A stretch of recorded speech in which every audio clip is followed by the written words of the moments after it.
Nobody wants me, she whispered, her voice breaking like dried leaves in the autumn wind. The cowboy's weathered hands stilled on the fence post he'd been mending, his steel gray eyes finding hers across the dusty yard. You're my entire world, darling. Before we embark on this incredible journey together, I have a small, heartfelt favor to ask. Please subscribe to my channel. Give this video a thumbs up. It costs you nothing but means the world to me. And let me know in the comments which beautiful corner of the world you're watching from. Your support truly makes all the difference. But that moment was still weeks away when the truth would finally spill from both their hearts like water from a broken dam. Let me take you back to where it all began, in the scorching heat of a July morning in 1882, when the westbound train wheezed to a stop in Cedar Ridge, Wyoming territory. The platform was nothing more than weathered planks and broken dreams, and stepping onto it was a woman who looked like she'd already lost everything worth losing. Clara Whitmore clutched her carpet bag with white knuckles, her dark blue dress travel-stained and wrinkled from 3 days of locomotive, smoke, and sleepless nights. Her chestnut hair, once perfectly pinned in Eastern fashion, now hung in loose tendrils around a face too pale for the relentless Western sun. She was 24, educated at a Boston finishing school, and completely, utterly alone. The advertisement had promised a teaching position in a growing frontier town, a chance for a refined lady of good character to make a difference. What it hadn't mentioned was that Wider Ridge's last teacher had fled in the dead of night, or that the school board had dissolved 3 months prior, or that the man who'd placed the advertisement had disappeared with the town's education fund. Clara stood on that platform watching the train disappear into the shimmering heat, carrying with it her last connection to the civilized world. The depot master, a grizzled man with tobacco-stained teeth, looked her up and down like she was a lost calf. "You the new teacher?" he asked, though his tone suggested he already knew the answer would complicate his day. Yes, Clara Whitmore. I received correspondence about a position." "Ain't no position, miss. Ain't been no school neither. Not since May." The words hit her like a physical blow. Her last $5 had gone to the train ticket. Her trunk contained everything she owned in the world, which wasn't much after paying her stepfather's gambling debts. There was nowhere to go back to, and apparently nowhere to go forward. That's when she saw him for the first time, bike of steel, though she wouldn't learn his name until later. He was loading supplies into a wagon hitched to 2 sorrel horses, his movements efficient and economical. Tall and lean, with dark hair that needed cutting, and a jaw that looked like it had been carved from the same granite as the surrounding mountains. He wore a faded blue work shirt, denim pants that had seen better days, and boots that spoke of long hours in the saddle. But it was his eyes that caught her attention. Gray as a winter storm, and carrying the weight of sorrows she couldn't yet imagine. The truth about Jacob Steele was written in the set of his shoulders and the careful way he avoided looking directly at anyone for too long. He'd noticed the woman the moment she stepped off the train, though he'd pretended otherwise. In a town like Cedar Ridge, strangers were either opportunities or trouble, and women traveling alone were usually both. He'd learned to mind his own business, keep his head down, and tend to his ranch 20 miles north of town, where the wind sang through the pines and nobody asked questions about the scars on a man's soul. But as he loaded the last sack of flour into his wagon, he couldn't help but notice that the depot master had wandered off, leaving the woman standing alone with her carpet bag and a look of growing panic on her face. "Not your problem, Jacob," he told himself, settling his worn Stetson lower over his eyes. "You've got enough troubles without taking on someone else's." The woman, Miss Whitmore, he'd heard her say, was looking around the dusty main street like she'd been expecting something entirely different, which she probably had. Cedar Ridge wasn't much to look at: a saloon, a general store, a blacksmith shop, and a handful of other businesses clustered around a dirt road that turned to mud when it rained and dust when it didn't. "Excuse me," she called out, her voice carrying that unmistakable Eastern refinement that marked her as clearly as if she'd worn a sign. "Could you direct me to the boarding house?" Jacob paused with one boot on the wagon step. Mrs. Henderson's boarding house had burned down 2 months ago, and she'd moved to Denver to live with her sister. Another piece of information this woman clearly didn't possess. "Ain't one," he said without turning around. "I beg your pardon?" Now he did turn and immediately regretted it. Up close, she was even more obviously out of place and more obviously desperate. Her dress had been fine once, but it was worn thin at the cuffs and mended at the sleeve. Her face was heart-shaped with high cheekbones and eyes the color of cornflowers. But those eyes held a particular brightness that came just before tears. "No boarding house," he said more gently. "Burned down in May." "Oh." The word came out like a prayer that hadn't been answered. "Is there perhaps a hotel?" "No, ma'am." She looked around again, this time with the dawning realization that Cedar Ridge was exactly what it appeared to be. The end of the line. Literally. Jacob cursed himself silently. He had supplies to get home, cattle to tend, and 100 other tasks that couldn't afford delay. The last thing he needed was to get involved with a stranded Eastern woman who probably thought Indians still painted their faces and danced around campfires every night. But there was something about the way she squared her shoulders when she thought no one was looking, the way she lifted her chin despite the circumstances. It reminded him of someone, though that was a memory he kept buried deep. "Miss," he heard himself saying, "you got anywhere to go?" "I—" She hesitated, clearly debating whether honesty was wise with a stranger. "I was expecting to find employment as a teacher, but it seems the position no longer exists." "You got family back east?" The question hit something tender. Her composure flickered. "No, no family." Jacob stared at her for a long moment, recognizing something in her expression that he'd seen in his own mirror too many times. The look of someone who'd burned their bridges and found the other side of the river wasn't what they'd hoped. He thought about his empty ranch house, the silence that filled every room like dust. He thought about the meals he ate alone, the conversations he had with his horses, because they were the only living creatures that wouldn't eventually ask about his past. He thought about riding away and leaving her to figure things out herself. Instead, he heard himself saying, "I've got a proposition for you, Miss Whitmore." Something in his tone made her take a step back, but she didn't run. The proposition Jacob Steele made would change both their lives in ways neither could have imagined. "I need someone to keep house," he said bluntly, his gray eyes studying her reaction. "Cook, clean, tend the garden. It ain't easy work, and the pay ain't much, but there's a roof and 3 meals a day." Clara felt her cheeks burn. She'd heard of such arrangements, whispered about in the parlors of Boston society, women who went west to become housekeepers for bachelor ranchers. The implications were always left unspoken, but clearly understood. "Sir, I'm a respectable woman," she said, lifting her chin in that defiant gesture that was becoming habit. "So was my wife." The words hung in the air between them like smoke. Clara saw something pass across his features, a shadow of pain so deep it made her own troubles seem small by comparison. "Was?" she asked softly. "Died 3 years ago. Fever." He adjusted his hat brim, clearly uncomfortable with the personal revelation. "Point is, I ain't looking for anything but honest work from an honest woman. You need a place, I need help. Simple as that." Clara looked around Cedar Ridge again, taking inventory of her options. The sun was climbing toward its merciless zenith, and she could already feel perspiration gathering under her collar. Her carpetbag felt heavier with each passing minute, weighted down with the reality of her situation. "Where is your ranch, Mr.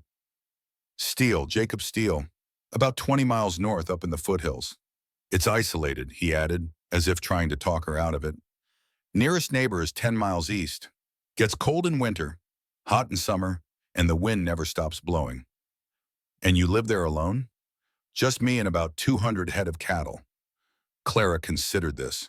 A ranch 20 miles from town, alone with a stranger who could be anyone. Her Boston finishing school teachers would have fainted at the mere suggestion. Her stepfather would have called her 10 kinds of fool. But her stepfather had also sold her mother's jewelry to pay his poker debts and suggested she find herself a husband quick before the creditors came calling. The opinion of Boston society had lost its power to influence her decisions.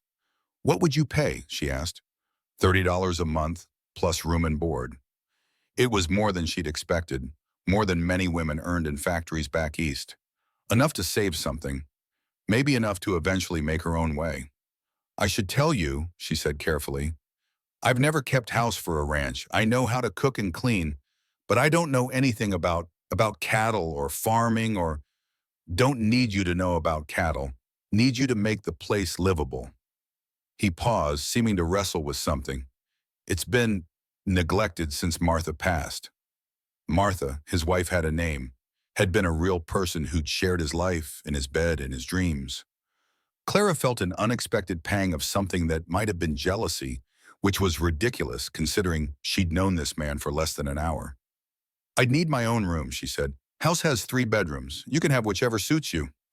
And references, I'd need to write to someone who could vouch for your character." Jacob's mouth quirked up at one corner, not quite a smile, but close. "Sheriff Tom Bradley's known me since I came to the territory. His wife might speak for Martha's memory, if that helps." It was more consideration than Clara had expected from a stranger. In Boston, she'd been treated with suspicion by shopkeepers who knew her stepfather's reputation. Here, this rough cowboy was offering her work and promising references. "There's one more thing," Jacob said, his expression growing serious. "If you come to work for me, it's just that work. I ain't looking for companionship or anything else. I want that understood from the start." Clara felt heat rise in her cheeks again, but this time it was indignation rather than embarrassment. "Mr. Steele, I assure you I have no interest in anything beyond honest employment. I'm quite capable of maintaining appropriate boundaries." "Good, then we understand each other." They stood there in the dusty street, two people who'd been pushed to the edges of their worlds, negotiating the terms of what might be salvation or disaster. "When would I start?" Claire asked. "Soon as you're steady. We can stop by Sheriff Bradley's office, then head out to the ranch." Clara looked down at her carpetbag, then back at Jacob Steele. His face was weathered by sun and wind, marked by experiences she couldn't imagine. But his eyes, for all their wariness, held no deception. He was a man who'd learned to live with loss and loneliness, offering her a chance to do the same. "All right, Mr. Steele, I accept your proposition."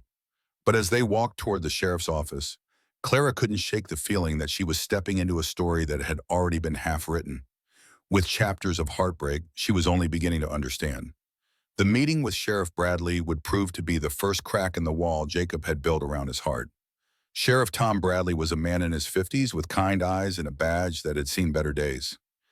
His office smelled of coffee and leather, and the walls were decorated with wanted posters that looked like they'd been there since statehood. "Jacob Steele," he said, rising from behind his desk when they entered. "Haven't seen you in town for, what, 2 months?" "About that." Jacob removed his hat, his manner respectful but reserved. "Sheriff, this is Miss Clara Whitmore. She's going to be keeping house for me. Wondered if you might vouch for my character." Bradley's eyebrows rose slightly, but he extended his hand to Clara with genuine warmth. "Miss Whitmore, welcome to Cedar Ridge. Though I have to ask, you sure about this arrangement? Jacob here's been living like a hermit since Martha died," Jacob finished quietly. "I know, but I need the help, and Miss Whitmore needs the work." The sheriff studied them both carefully. Clara could see him taking in her worn dress, her too pale complexion, the careful way she held herself. He was clearly a man who'd learned to read people quickly and accurately. "Miss Whitmore," he said finally, "Jacob Steele is one of the most honest men I've ever known. He built that ranch up from nothing, took care of his wife through a long illness, and hasn't caused a moment's trouble in 5 years of living here." But, Clara prompted. "But he's been carrying a load of grief it would break most men. He's not much for conversation, and he's forgotten how to live with other people. You sure you want to take this on?" Clara felt Jacob tense beside her.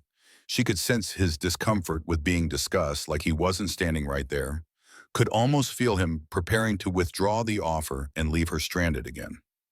"Sheriff Bradley," she said carefully, "I appreciate your concern, but Mr. Steele has offered me honest work at fair wages, and I'm in no position to be particular about my employer's conversational skills." Jacob shot her a look, surprise mixed with something that might have been gratitude. "All right then," Bradley said, "but I want your word, Jacob, that you'll bring Miss Whitmore to town every 2 weeks for supplies. A woman shouldn't be isolated out there with no way to get help if she needs it." "Every 2 weeks," Jacob agreed. "And Miss Whitmore, You ever need anything at all, you get word to me or my wife Sarah. Don't matter if it seems small or foolish. You understand? There was something in the sheriff's tone that suggested he'd seen too many women disappear into the vastness of the territory without a trace. Clara felt a chill despite the afternoon heat. I understand. Good. Now Sarah would want to meet you properly, but she's visiting her sister in Cheyenne. She'll be back next week, and I'm sure she'll insist on having you both for dinner. Jacob looked like he'd rather face down a mountain lion than sit through a social dinner, but he nodded. We'll be there. As they left the sheriff's office, Clara noticed how people on the street watched Jacob with a mixture of respect and pity. She saw an older woman whisper something to her companion while looking in their direction. Saw a man tip his hat to Jacob with the careful courtesy reserved for the grieving. They all know about your wife, Clara said when they reached his wagon. Small town. People talk. What do they say about me? Jacob paused while helping her up to the wagon seat, probably wondering if you're another mail-order bride situation gone wrong. Are there many of those? Enough. He climbed up beside her and took the reins. Most don't work out. Eastern women expecting one thing, Western men expecting another. As they drove through town, Clara noticed the way Jacob's shoulders relaxed once they left the buildings behind. He was a man more comfortable with open spaces than close quarters, more at ease with silence than small talk. The road to his ranch was little more than wheel ruts through prairie grass, winding gradually upward toward the foothills. The landscape was vast beyond anything Clara had imagined. Rolling hills covered in sage and buffalo grass, broken by stands of cottonwoods along creek beds. Mountains rose in the distance, purple and majestic against the cloudless swing. It's beautiful, she said softly. It's hard country, Jacob replied. Beautiful, but hard. As if to prove his point, a hawk circled overhead, its cry echoing across the emptiness. Clara found herself wondering what other predators called this place home. The first sight of Jacob's ranch told Clara everything she needed to know about the depth of his mourning. The house itself was solid, built of logs chinked with mud and stone, with a wide front porch and a roof that looked recently mended. But the flower beds Martha must have tended were choked with weeds. The vegetable garden was a tangle of volunteer plants and prairie grass, and the whole place had the neglected air of a man who'd stopped seeing beauty in anything. It's not much, Jacob said, pulling the wagon up in front of the house. It's more than I expected, Clara replied honestly. The house was bigger than it had looked from a distance, with windows that would let in plenty of light and a chimney that promised warmth in winter.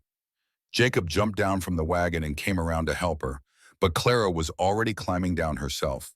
His hands briefly steadied her waist, and she was surprised by the warmth of his touch, the careful gentleness of it.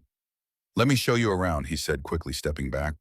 The inside of the house confirmed Clara's suspicions about Martha's influence and Jacob's subsequent neglect. The main room served as both kitchen and living area, dominated by a large stone fireplace and a cook stove that had seen better days. The furniture was handmade but well-crafted. A table and chairs, a rocking chair with faded cushions, shelves lined with books and personal belongings. But dust covered everything like a shroud, and the air smelled stale and closed in. This was Martha's domain, Jacob said, his voice carefully neutral. I mostly just heat up beans and coffee these days. Clara ran her finger along the mantelpiece, leaving a clean line in the dust. How long since you've had a proper meal? Define proper.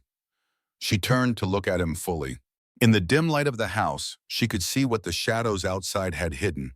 He was thinner than a man his size should be, his clothes hanging loose on a frame that spoke of too many skipped meals and not enough care. Mr. Steele, when did you last eat something that didn't come from a can? He shifted uncomfortably. Can't rightly say. Week or two, maybe. A week or... Clara shook her head. Show me the bedrooms, then the kitchen properly. I need to see what I'm working with. The bedrooms were down a short hallway. Jacob opened the first door, then quickly closed it again. That's still Martha's room. You can have either of the others. Clara chose the room at the end of the hall, which was small but had a window facing east toward the mountains. It contained a narrow bed, a washstand, and a chest of drawers. Everything she needed and nothing she didn't. The kitchen area was better equipped than she dared hope. Martha had clearly been a woman who took her housekeeping seriously. There were pots and pans, dishes and utensils, even a few recipe books on a shelf near the stove. She was a good cook, Jacob said quietly, noticing Clara's examination of the books. Made the best apple pie in 3 counties. Did she have a garden? Out back, or what's left of one. They stepped onto the back porch and Clara surveyed the disaster that had once been Martha's pride. She could see the skeleton of what had been a carefully planned space, raised beds for vegetables, trellises for climbing beans, even the remains of an herb garden near the kitchen door. It could be salvaged, Clara said thoughtfully. The bones are good. It would just take work. Lot of work, Jacob said. Martha spent hours out here every day. There was something in his tone, not just grief, but guilt. Clara realized he saw the ruined garden as another failure, another way he'd let his wife's memory down.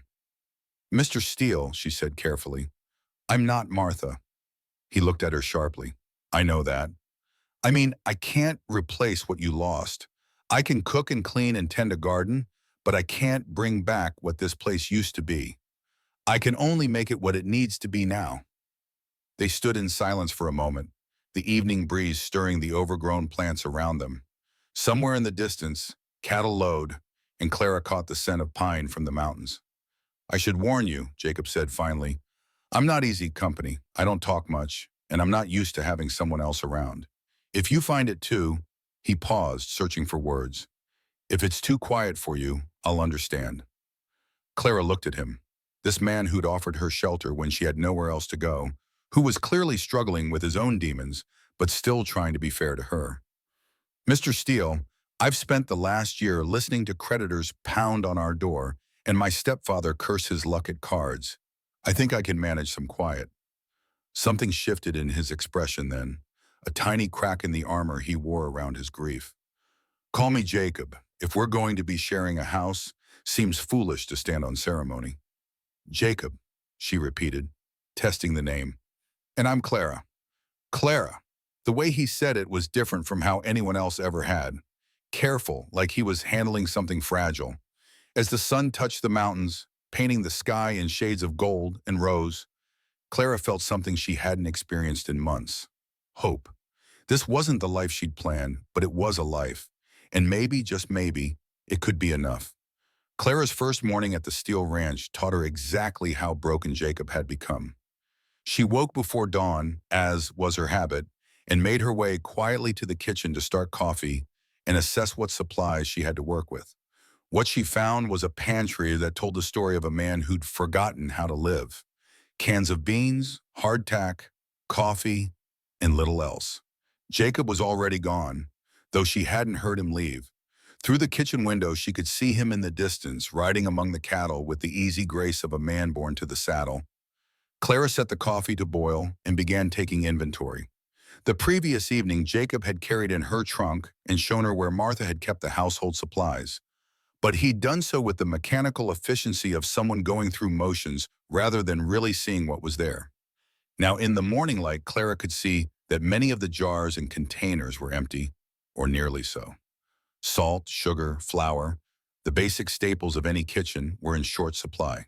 There was no fresh meat, no vegetables, not even any eggs, though she'd seen chickens scratching around the yard. When Jacob returned for the noon meal, he found Clara waiting with the questions and a list. We need supplies, she said without preamble, holding up the paper she'd been writing on all morning. Jacob removed his hat and splashed water from the basin onto his face and hands. I get supplies every few weeks. When were you last in town? Month or so ago. What did you buy? Coffee, beans, the usual. Clara looked at her list, then at Jacob. You haven't been eating properly, have you? His jaw tightened. I eat. Beans from a can and day-old coffee isn't eating, it's surviving. She moved to the stove, where she'd managed to create something resembling a meal from the limited ingredients available. Sit down. Jacob hesitated. I usually just sit. There was something in her tone, not exactly commanding but firm enough that Jacob found himself obeying. He took a seat at the table, which Clara had cleared and cleaned until the wood gleamed. She set a plate in front of him, and Jacob stared at it like he'd forgotten what real food looked like. She'd managed to make biscuits from the dregs of the flour, scrambled eggs from the chickens he'd apparently been ignoring, and even found some preserved peaches Martha had canned who knew how long ago. "The eggs are fresh," Clara said, sitting down across from him with her own plate. "Your chickens are good layers, but they're laying in the brush instead of the hen house because no one's been collecting regularly." Jacob took a bite of biscuit and closed his eyes briefly. "I forgot," he said quietly. "Forgot what?" "How food could taste when someone takes care with it." They ate in silence for a few minutes. Clara watched Jacob work his way through the meal with the concentrated attention of a man remembering what hunger really was, as opposed to the gnawing emptiness he'd been living with. "About those supplies," she said when he'd finished everything on his plate, "I can make a proper meal with what we have, but not for long, and there are things we need beyond food: soap, lamp oil, thread for mending." Jacob nodded. "Make a list. I'll go to town this week." "I should come with you. I need to see what's available, what the prices are like, and I need to meet the people I'll be trading with. It's a long ride for a woman not used to it. I'm stronger than I look, and I learn quickly." Jacob studied her across the table. In the morning light streaming through the clean windows, Clara looked different than she had the day before. Her hair was pinned up in a practical style, her sleeves were rolled up for work, and there was a purposeful energy about her that reminded him, painfully, of Martha in the early days of their marriage. "All right, well," he said, "we will go tomorrow, but it's an 8-hour round trip. I can handle 8 hours." That afternoon, Clara tackled the vegetable garden with the same systematic approach she'd brought to the kitchen. Jacob, working on mending fence nearby, found himself glancing over at her more often than he should. She'd borrowed some of Martha's old work clothes, a practical dress and an apron that was too long for her smaller frame, and she worked with the steady persistence of someone who understood that small efforts, accumulated over time, could reclaim even the most neglected spaces. By evening, she'd cleared 2 of the raised beds and had salvaged more plants than Jacob would have thought possible. Her hands were dirt-stained and her hair had escaped its pins, but there was satisfaction in her face that he hadn't seen the day before. "It's going to take time," she said, joining him on the front porch, where he was drinking coffee and pretending to read a week-old newspaper. "But it's not as hopeless as it looked." Jacob grunted acknowledgement, not trusting his voice.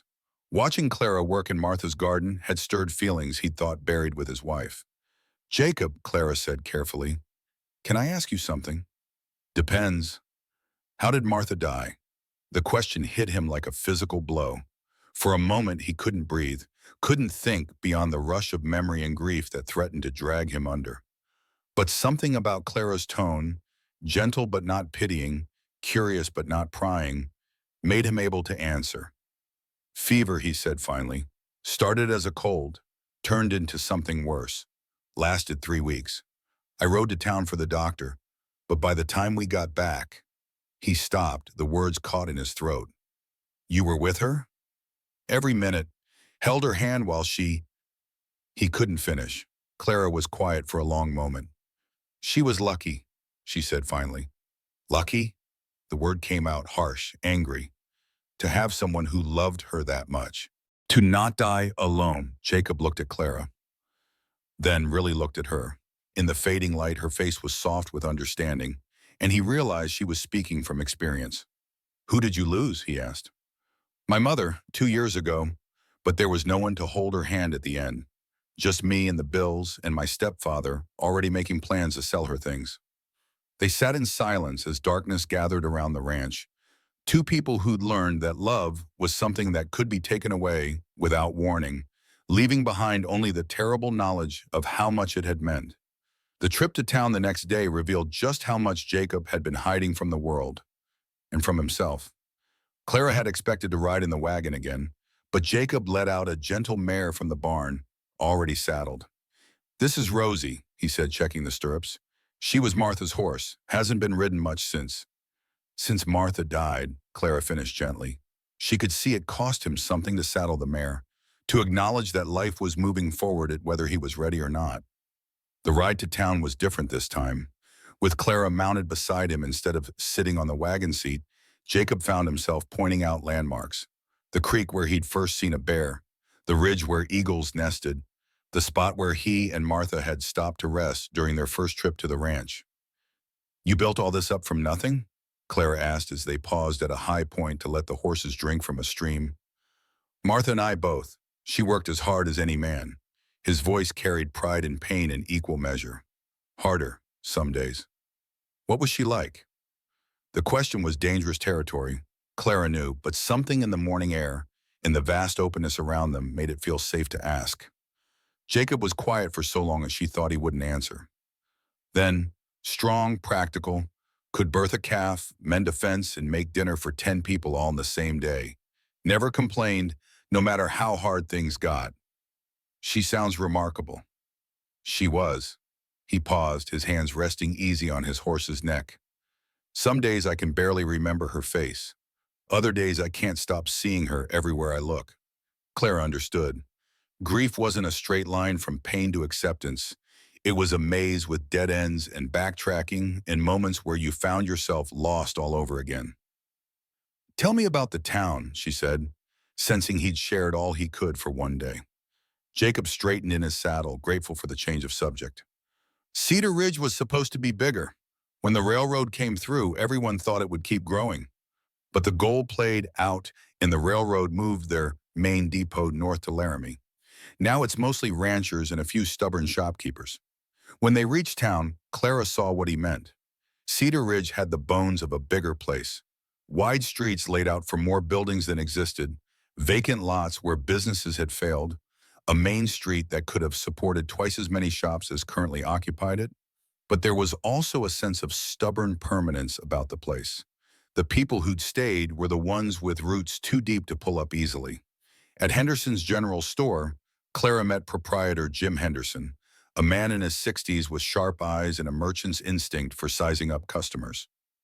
Miss Whitmore, he said after Jacob made introductions. Heard you were keeping house for Jacob. Good to see him finally getting some help out there. Clara bristled slightly at the assumption that she was charity rather than employment. But Henderson's manner was friendly enough.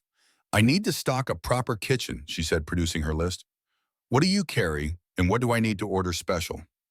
Henderson's eyebrows rose as he read through her requirements.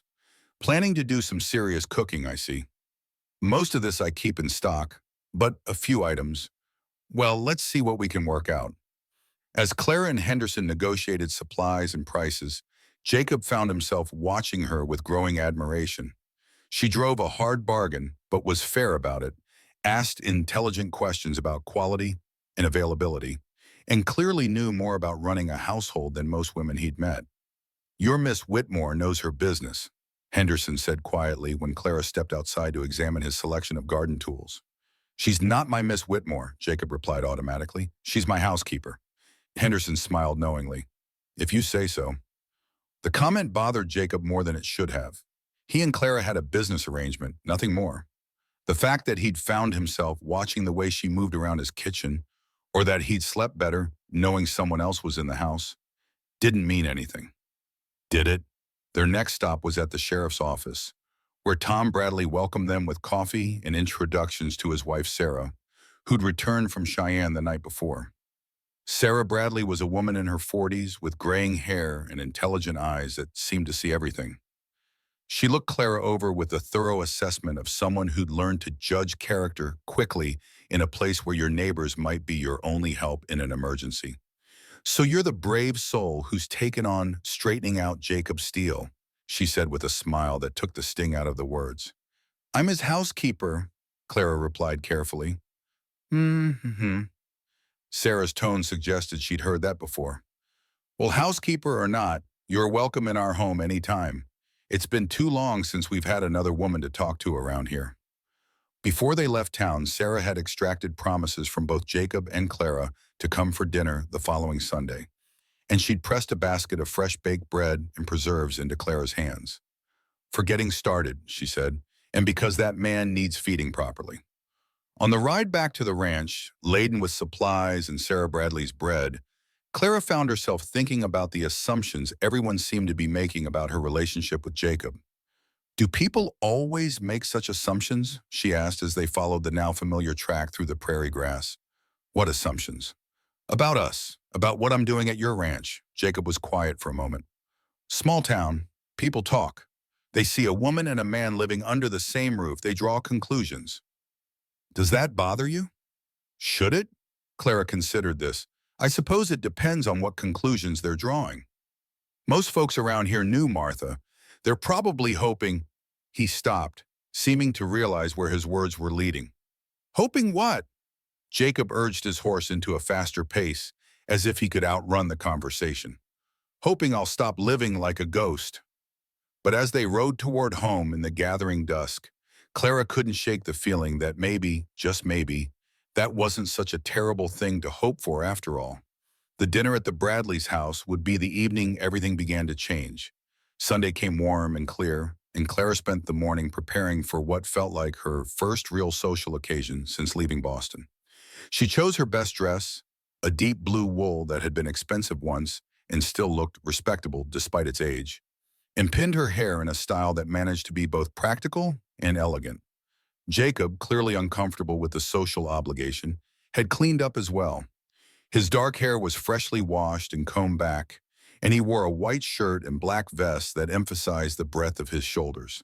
Clara found herself noticing how the formal clothes changed him, made visible the educated man beneath the rough rancher exterior. You clean up well, Jacob Steele, she said lightly as they prepared to leave for town. He looked at her sharply, as if trying to determine whether she was making fun of him.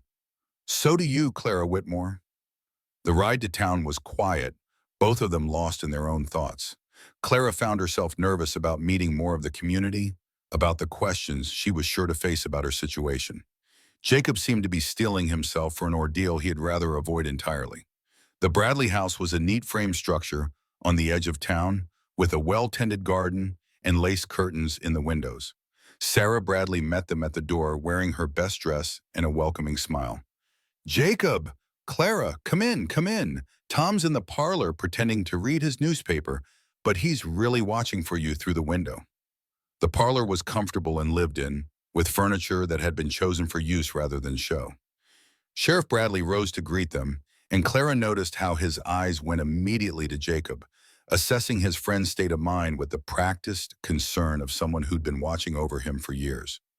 Good to see you, Jacob. You're looking better than you have in months. Clara's been feeding me properly, Jacob replied, and Clara felt an unexpected flush of pride at the acknowledgement. Dinner was a revelation for Clara, who'd almost forgotten what it felt like to sit at a table with people who genuinely enjoyed each other's company. The Bradleys had been married 22 years, and their easy affection was evident in every small interaction, the way Tom automatically refilled Sarah's water glass, the way Sarah touched his shoulder as she passed behind his chair. So Clara, Sarah said as they worked their way through her excellent pot roast, tell us about Boston. I've never been farther east than Denver, and I'm curious about city life. Clara found herself talking about her former home, the narrow streets and brick buildings, the shops and theaters, the way the harbor looked in morning fog.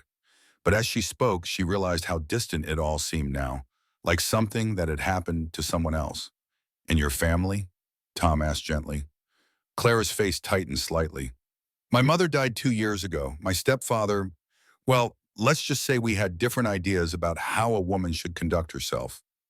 Sarah and Tom exchanged a look that spoke of long marriage and shared understanding. Sometimes the family we choose is stronger than the family we're born to, Sarah said quietly. After dinner, while Sarah showed Clara her garden, Tom and Jacob sat on the front porch with coffee and the comfortable silence of old friends. She's good for you, Tom said finally. It's not like that, Jacob replied automatically. Nanette, you've got color in your face again, and you're talking about something other than cattle for the first time in 3 years. Jacob stared out at the street where a few children were playing with a hoop and stick in the evening light. She's my housekeeper, Tom. Nothing more. Jacob, Tom said carefully, Martha wouldn't want you to spend the rest of your life mourning her. The words hit like a physical blow. Jacob's hands tightened on his coffee cup. Don't. Someone needs to say it. Martha loved you, but she's been gone 3 years. You're 34 years old, and you're living like an old man waiting to die. I tried living again, Jacob said roughly. It didn't work. You tried hiding. That's not the same thing. In the garden, Clara was learning about Sarah's roses and discovering that the older woman had insights that went far beyond horticulture. Jacob's a good man, Sarah said, deadheading spent blooms with practiced efficiency, but he's been carrying guilt along with his grief. Guilt? Clara asked. Martha was sick for a long time before she died, not just at the end, for months before that. She hid it from him as long as she could, didn't want to be a burden. Sarah paused in her work. By the time he realized how sick she really was, it was too late to do anything but watch her suffer. Clara felt something twist in her chest. He blames himself. He blames himself for not seeing it sooner, for not being able to save her, for every moment of pain she endured. A man like Jacob, who's used to fixing things with his hands and his will, watching someone he loves die slowly breaks something in him. They worked in silence for a few minutes, the evening air sweet with the scent of roses and the distant sound of children's laughter. Clara, Sarah said finally, I hope you'll be patient with him. He's worth the effort, but it's going to take time. Mrs. Bradley, I'm just his housekeeper. Sarah looked at her with eyes that had seen enough of life to recognize truth when she encountered it. Honey, I've been married for 22 years. I know the difference between a woman who's just keeping house and a woman who's making a home. On the ride back to the ranch, both Clara and Jacob were quiet, lost in thoughts stirred up by the evening's conversations. The moon was nearly full, casting silver light across the prairie and making the familiar landscape look mysterious and new. Thank you, Jacob said suddenly. For what? For coming tonight, for being there. I haven't done anything social since Martha died, and I forgot how normal it could feel. Clara looked at his profile in the moonlight, seeing the careful way he held himself, as if relaxation was something he had to consciously choose rather than something that came naturally. They care about you, she said. The Bradleys. They're worried about you. I know. He was quiet for a moment. Sometimes caring feels like a burden. Easier to be alone than to disappoint people who expect you to get better. And are you getting better? Jacob considered the question seriously. Some days, today was easier than I expected. They rode the rest of the way home in comfortable silence. But as they approached the ranch, Clara found herself thinking about Sarah Bradley's words. She wasn't making a home, she told herself firmly. She was just doing her job. But as they unsaddled their horses and walked toward the house together, she couldn't quite convince herself that the distinction mattered anymore. 3 weeks later, Clara discovered exactly what kind of danger she'd walked into when she'd accepted Jacob's proposition. It started with the sound of horses approaching at dawn. Too many horses, moving too fast. Clara was in the kitchen starting breakfast when she heard them, and something in the rhythm of the hoofbeats made her blood run cold. Jacob appeared in the doorway, his rifle in his hands and his face grim. Get in the root cellar, he said quietly. Now. What's happening? Company, the kind that doesn't come calling for social reasons. Through the kitchen window, Clara could see 6 riders approaching the house. Even from a distance, she could tell they weren't ranchers or drifters. There was something predatory about the way they moved, something purposeful and dangerous. The cellar, Clara, now. But Clara had learned to read Jacob's expressions over the past weeks, and what she saw in his face wasn't just concern for her safety, it was fear. Real, bone-deep fear. Who are they? She asked, even as she moved toward the cellar door. Trouble I thought I had left behind. The riders pulled up in the yard, and Clara got her first clear look at them. They were hard men with harder eyes, the kind who made their living with guns rather than honest work. Their leader was a man in his 40s with graying hair and a scar that ran from his left temple to his jaw. Stay down there until I come for you, Jacob said. No matter what you hear, don't come up.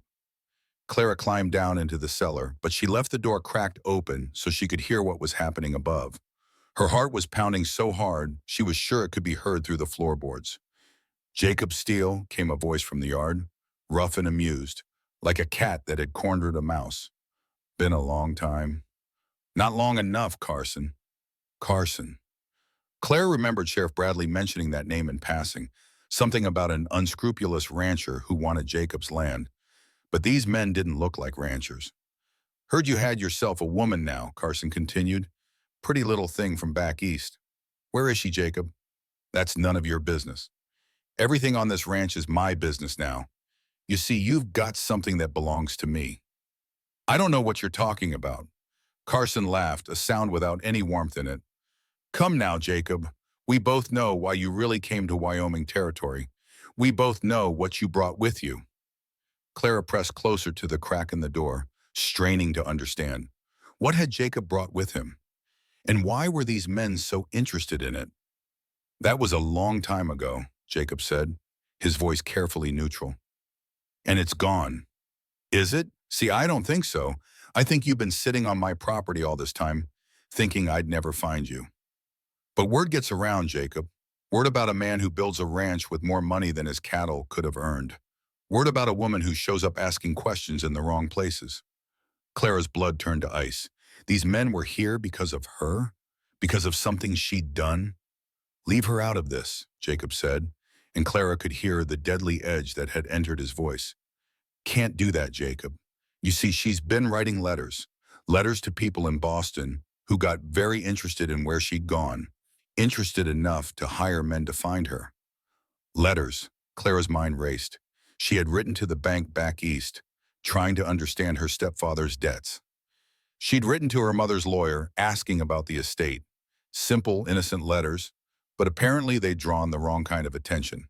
And those people, Carson continued, they're willing to pay very handsomely for information about Miss Clara Whitmore. Seems her stepfather owed money to some very unforgiving individuals. Money that became her responsibility when he disappeared. Clara felt the world tilt around her. Her stepfather had disappeared? When?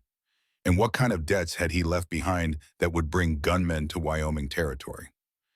She doesn't know anything about her stepfather's business, Jacob said. Maybe not, but the people looking for her, they're not particular about details. They just want what's owed, and they figure she's their best chance of collecting. How much? Enough to make this worth our time. Question is, Jacob, are you going to hand her over, or are we going to have to take her? The silence stretched out, taut as a bowstring. Clara found herself holding her breath, waiting for Jacob's answer. They barely knew each other. She was nothing to him but an employee, a convenience. It would be the smart thing, the safe thing, to let these men take her and wash his hands of her troubles. You're not taking her anywhere, Jacob said finally, and Clara felt something break open in her chest. Relief and gratitude, and something deeper she didn't want to name. Figured you'd say that, Carson replied. Boys! The sound of guns being drawn was unmistakable. Clara counted at least 4 distinct clicks, which meant Jacob was facing terrible odds. Here's what's going to happen, Carson continued. You're going to call that girl out here, and she's going to come with us, nice and peaceful like. And in exchange, we'll let you keep breathing. Counter-proposals, Jacob said, and Clara could hear the cold smile in his voice. You and your boys turn around and ride out of here, and I don't put bullets in all of you. 6 against 1, Jacob. I like those odds. Do you? Because I'm betting you don't know about the rifle aimed at your back right now. Carson's voice changed, became uncertain. What rifle? The one my neighbor's been holding on you since you rode into my yard. See, we have an arrangement. Any trouble comes calling. He watches my back, and I watch his. Clara strained to see through the crack in the door, but she couldn't tell if Jacob was bluffing or if there really was someone out there. Apparently, Carson couldn't tell either. You're lying. Am I? Care to bet your life on it? The tension in the yard was so thick, Clara could feel it through the floorboards. Everything balanced on a knife's edge. One wrong word, one sudden movement, and the morning would explode into violence. This isn't over, Jacob, Carson said finally. We know where to find you now, and we know about the girl. Maybe we come back when you're not expecting us. Maybe we catch her alone in town. Maybe you try, and maybe you end up buried in unmarked graves, Jacob replied. Your choice. Clara heard the sound of horses moving, then galloping away, but she stayed in the cellar until Jacob's voice called down to her. Clara, they're gone. You can come up now. She climbed out of the cellar on shaking legs, and the first thing she saw was Jacob's face, white with strain and something that might have been fury. Was there really someone watching? She asked. No, he said quietly. It was a bluff. Then you risked your life for me, wee boy. Jacob looked at her for a long moment, and Clara saw something in his eyes she hadn't seen before, something raw and honest and dangerous. Because, he said simply, you're not nothing to me. But as the implications of Carson's visit began to sink in, Clara realized that her past had finally caught up with her, and now both their lives were in danger. That night, as Clara packed her few belongings by lamplight, Jacob watched from the doorway with growing desperation. You don't have to leave, he said for the third time. Yes, I do. Clara folded her spare dress with careful precision, her movements controlled despite the tremor in her hands. Those men came here because of me, because of letters I wrote, debts I didn't even know existed. None of that is your fault. Clara laughed bitterly. Isn't it? I should have known my stepfather was involved in something dangerous. I should have asked more questions, been more careful about who I contacted. You were trying to settle your mother's affairs. That's what responsible people do. Responsible people don't bring gunmen to the door of a man who's already lost everything. Jacob stepped into the room, his face tight with frustration. Clara, listen to me. Those men aren't going to give up just because you leave. If anything, you'll be more vulnerable on your own. At least you'll be safe. I don't give a damn about being safe. The words came out louder than he'd intended, echoing in the small room. Clara stopped packing and looked at him with surprise. I've been safe for 3 years, Jacob continued, his voice rough with emotion. Safe and alone and half dead. You think I want to go back to that? Jacob, no, let me finish. He moved closer and Clara could see the struggle in his face, the battle between his instinct to protect himself and something stronger.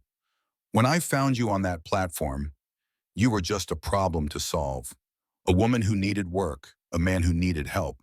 Simple. It is simple. Nothing about this is simple. He ran his hands through his hair, clearly fighting for words. You've been here less than a month, and I can't remember what the house felt like without you in it. I can't remember what it felt like to eat a meal without someone to talk to, or to wake up without hearing you moving around the kitchen. Clara's hands stilled on her packing. That's just because you were lonely. Anyone would have... No. Jacob's voice was quiet now, intense. Not anyone. You. The way you fixed Martha's garden without trying to make it the same as it was. The way you learned to cook on that old stove without complaining about how different it was from what you were used to. The way you listen when I talk about the ranch, about Martha, about anything. Clara felt her carefully constructed resolve beginning to crack. Jacob, those men will come back. And next time we'll be ready for them. We. Jacob looked at her steadily. I'm not letting you face this alone. You barely know me. I know enough. He paused, seeming to gather his courage. I know that you're brave enough to come west with nothing but hope. I know that you're strong enough to build something from nothing. I know that you're honest enough to tell me the truth, even when it puts you in danger. Jacob, please don't make this harder than it has to be. And I know, he continued, stepping closer, that somewhere along the way I stopped thinking of you as my housekeeper and started thinking of you as what? As mine to protect. The words hung in the air between them, changing everything. Clara felt her breath catch, felt the careful walls she'd built around her heart beginning to crumble. That's not fair, she whispered. No, it's not. None of this is fair, but it's the truth. Clara looked around the small room that had become home in ways she hadn't expected. Through the window, she could see the garden she'd reclaimed, the ranch that had become as familiar as her own heartbeat. Those debts my stepfather left, she said slowly. I don't even know how much money we're talking about. It could be hundreds of dollars, thousands even. I can't ask you to... You're not asking. I'm offering. Jacob was quiet for a long moment, his gray eyes holding hers in the lamplight. Because 3 years ago, I thought my life was over. I thought the only thing left was to get through each day until there weren't any more days to get through. But then you showed up, and for the first time since Martha died, I want something more than just survival. Clara felt tears prick her eyes. What do you want? I want to wake up every morning knowing you're here. I want to sit across from you at dinner and listen to your plans for the garden. I want to have something worth protecting again. Clara closed her eyes, feeling the weight of decision pressing down on her. Every rational thought told her to leave, to spare Jacob the danger her presence brought. But her heart was telling her something different. "What if those men come back?" she asked quietly. "Then we'll face them together. What if there are more of them next time? Then we'll get help. Tom Bradley, some of the other ranchers. There are good people around here, Clara. People who don't like bullies and won't stand for innocent folks being terrorized." Clara looked at Jacob, really looked at him. In the weeks she'd been at the ranch, she'd watched him slowly come back to life. The haunted look had faded from his eyes, replaced by something that looked almost like hope. The careful distance he'd maintained from everything and everyone had gradually dissolved into something warmer, more human. She'd done that. Somehow, without meaning to, she'd helped him find his way back to living. "There's something else," she said slowly. "What?" "Those men, when they come back, and they will come back, they won't just be after me anymore. They'll be after you too, for standing in their way." Jacob's smile was grim but genuine. "Clara, I've been dead inside for 3 years. If those men want to finish the job, they're welcome to try." Clara felt something shift inside her, like a dam finally giving way. All her life she'd been on her own, first as her mother's caretaker, then as her stepfather's unwilling dependent, then as a woman alone in the world. The idea that someone might choose to stand with her, to share her troubles willingly, was almost too much to believe. "Jacob," she said quietly, "I need you to understand something. I'm not Martha. I can't replace what you lost. I'm not asking you to replace anything. I'm asking you to help me build something new." Clara looked down at her half-packed belongings, then back at Jacob's face. In the lamplight, she could see the scars left by grief and loss, but she could also see something else: determination, hope, and something that looked very much like love. "All right," she said finally, "I'll stay. But we do this together, or we don't do it at all." "Together," Jacob agreed. But as Clara unpacked her belongings, she couldn't shake the feeling that they just committed themselves to a war neither of them was prepared to fight. The evidence that would change everything arrived 3 days later in a letter that should never have been written. Clara was hanging laundry on the line behind the house when she saw the rider approaching. A young man wearing a postal service badge and looking like he'd rather be anywhere else than delivering mail to an isolated ranch. "Miss Whitmore," he called as he dismounted. "Got a letter for you from back east." Clara wiped her hands on her apron and accepted the envelope with a growing sense of dread. The return address was from a law firm in Boston she'd never heard of, and the paper felt expensive under her fingers. "Thank you," she told the postal rider, but her voice sounded distant even to her own ears. Jacob appeared around the corner of the house, drawn by the sound of voices. He took one look at Clara's face and dismissed the postal rider with a coin and a word of thanks. "What is it?" he asked when they were alone. Clara stared at the envelope. "I think it's about my stepfather." "Want me to read it?" She nodded, not trusting her voice, and handed him the letter. Jacob broke the seal and unfolded the paper, his expression growing darker with each line. "Claire," he said slowly, "you need to sit down. Just tell me. Your stepfather is dead, has been for 6 weeks apparently, but before he died, he confessed to some things." Jacob's voice was carefully controlled. "According to this lawyer, Robert Whitmore stole money from his business partners. A lot of money, nearly $10,000. Clara felt the world tilt around her. $10,000 was more money than most people saw in a lifetime. "There's more," Jacob continued. "He forged documents, used your mother's name on loans, and when his partners discovered what he'd done, he ran. They've been looking for him ever since, and when they couldn't find him, they started looking for you." "Me? But I didn't know anything about this." "The lawyer says your stepfather claimed you were involved, that you helped him plan the theft and hide the money." Clara sank onto the porch steps, her legs unable to support her any longer. "That's a lie. I would never." "I know." Jacob sat down beside her, close enough that she could feel the warmth of his presence. "But these people don't know that. All they know is that $10,000 is missing, and your stepfather named you as an accomplice." Clara buried her face in her hands. "He's destroyed me, even from the grave. Even if I could prove I'm innocent, who would believe me? A woman traveling alone, using a false name to find work? You didn't use a false name. No, but I didn't exactly advertise my connection to Robert Whitmore either. Clara looked up at Jacob, her eyes bright with unshed tears. Those men who came here, they're not just after the money. They want revenge for being cheated, and they think I'm the one who cheated them. Jacob was quiet for a moment, studying the letter. There's something else here. The lawyer mentions that your stepfather left some kind of evidence, documents that might prove where the money really went. What kind of documents? Doesn't say, but apparently he hid them somewhere before he died. And the only clue to their location is something he left with his dear stepdaughter. Clara felt a chill run through her. I don't have any documents. I don't have anything that belonged to him except what? Clara stood abruptly and walked into the house. Jacob followed, watching as she went to her room and returned with a small wooden box. This was my mother's jewelry box, she said, setting it on the kitchen table. The only thing of hers I managed to save before my stepfather sold everything else. But when I packed to leave Boston, I found this inside. She opened the box and removed a small piece of paper, folded so many times it was worn soft as cloth. Jacob unfolded it carefully. It's an address, he said, in Denver, and some kind of numbers. Clara looked over his shoulder at the cramped handwriting. I thought it was just an old shopping list or something. I almost threw it away. These numbers, Jacob said, pointing to a series of digits written in the margin. They look like a bank account or a safety deposit box number. The implications hit them both at the same time. He hid the money, Clara whispered.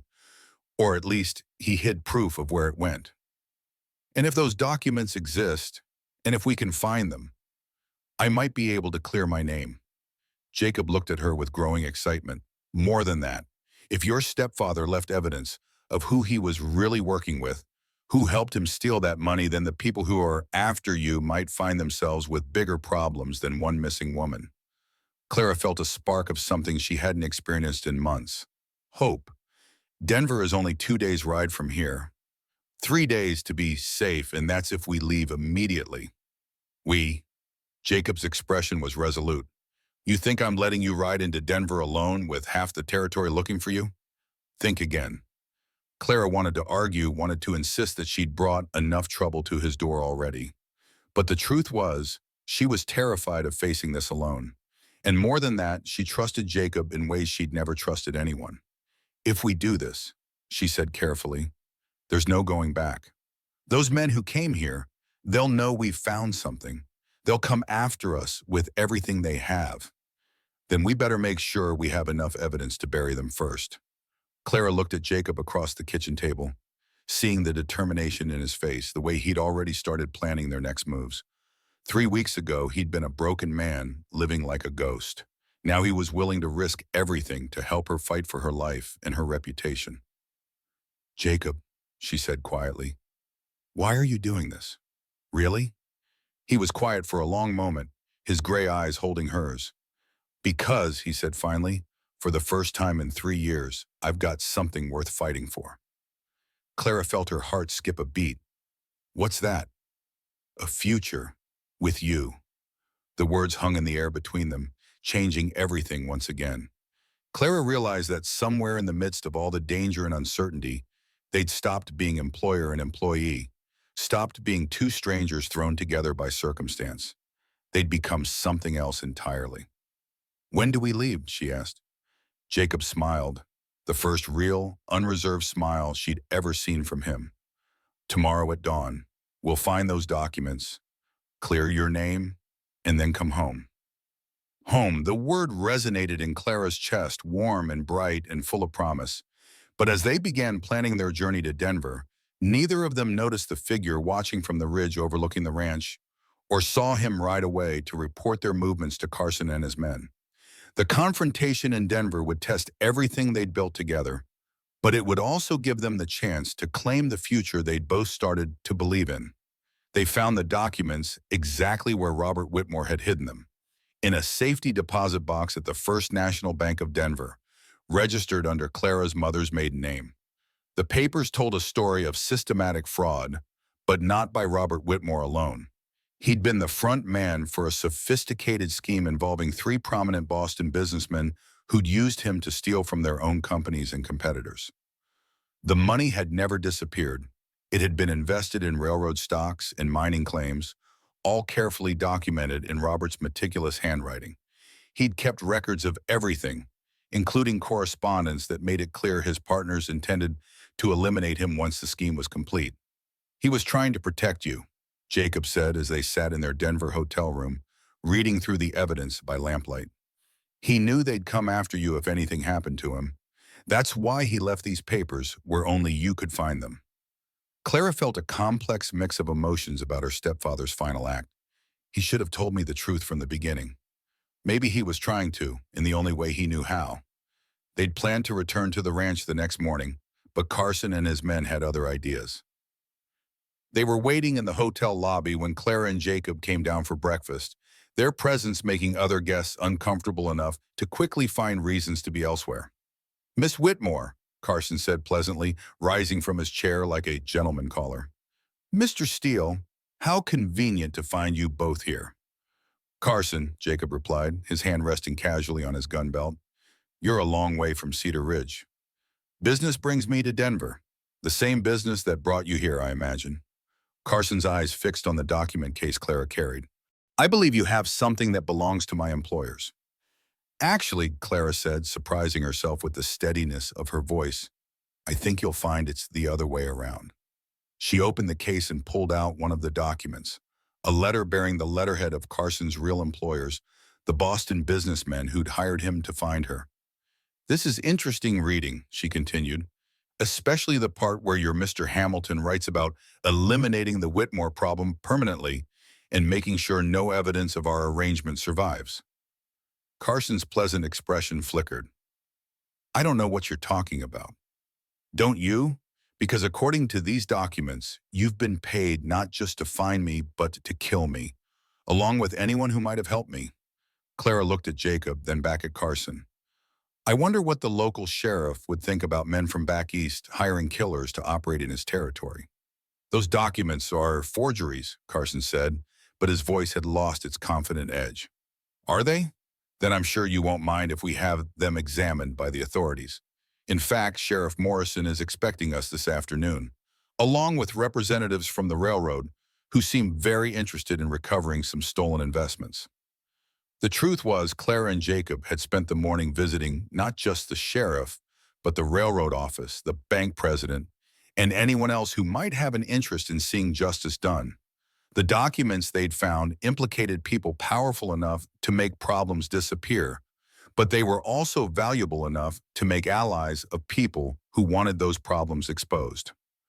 Carson looked around the hotel lobby, clearly calculating his options. There were too many witnesses, too many people who'd already seen the documents, too many officials who now knew the whole story. "This isn't over," he said finally. "Actually, it is," Jacob said quietly.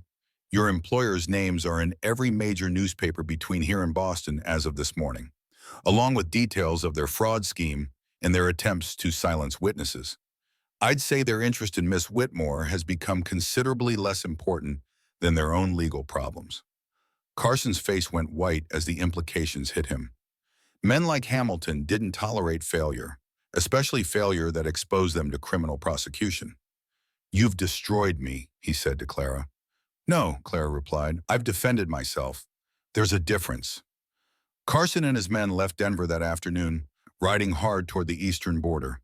Clara never saw them again, though she heard later that Carson had been found dead in a Kansas saloon, apparently the victim of a disagreement over cards.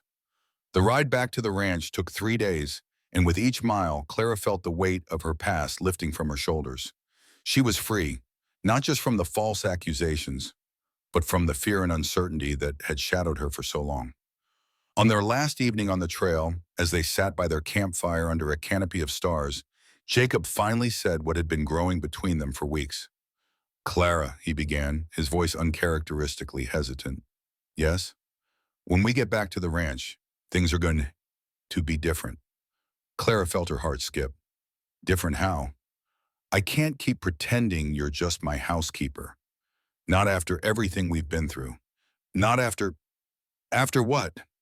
Jacob looked at her across the firelight, and Clara saw her own feelings reflected in his eyes. Hope and fear, and something deeper than either. After I fell in love with you. The words hung in the night air like a gift. Clara felt tears prick her eyes, but they were tears of joy rather than sorrow. Jacob, she said softly, nobody wants me. That's what I told you the first day we met. Remember? I remember. I was wrong. You want me. Jacob moved around the fire to sit beside her, taking her hands in his. More than want, Clara. I need you. I love you. I love your courage and your stubbornness and the way you make everything around you better just by being there. Clara leaned into his warmth, feeling safe for the first time and longer than she could remember. I love you too, Jacob Steele. I didn't mean to, but I do. They were married by Sheriff Bradley a week after their return to Cedar Ridge, with Sarah Bradley as Clara's witness and half the town in attendance. The ceremony was simple, but the joy on both their faces made it beautiful. 6 months later, as Clara worked in Martha's reclaimed garden while Jacob mended fence nearby, she reflected on how much their lives had changed. The garden was thriving, the house rang with laughter again, and there was talk of adding a room for the baby they hoped would come. Clara, Jacob called from across the yard. You got a minute? She looked up from her tomato plants to find him standing by the gate, holding something in his hand. What is it? He walked over and handed her an envelope. Letter came for you today, from Boston. Clara felt a familiar chill of fear, but when she looked at the return address, she smiled. It was from the lawyer who'd helped them expose the fraud scheme, writing to tell her that the stolen money had been recovered and that her stepfather's name had been officially cleared. Good news? Jacob asked, reading her expression. The best, she said, standing on her toes to kiss him. It's finally over, all of it. Jacob wrapped his arms around her, holding her close. No, darling, he said, his voice warm with contentment. It's finally beginning. That evening, as they sat on their front porch, watching the sunset paint the mountains gold and rose, Clara thought about the words she'd spoken to Jacob on that first desperate day in Cedar Ridge. Nobody wants me. She'd been wrong about so many things then, but she'd been most wrong about that. Jacob wanted her. The community had welcomed her. She'd found her place, her purpose, her home. And sometimes she thought as Jacob's hand found hers in the gathering twilight, being wrong about something could lead you to exactly where you needed to be. If this story touched your heart the way it touched mine to tell it, I'd be honored if you'd share it with someone who needs to hear that second chances are real, that love can grow from the most unexpected places, and that sometimes the end of one story is really just the beginning of another. Until our next adventure together, may your own horizons be warm and full of promise.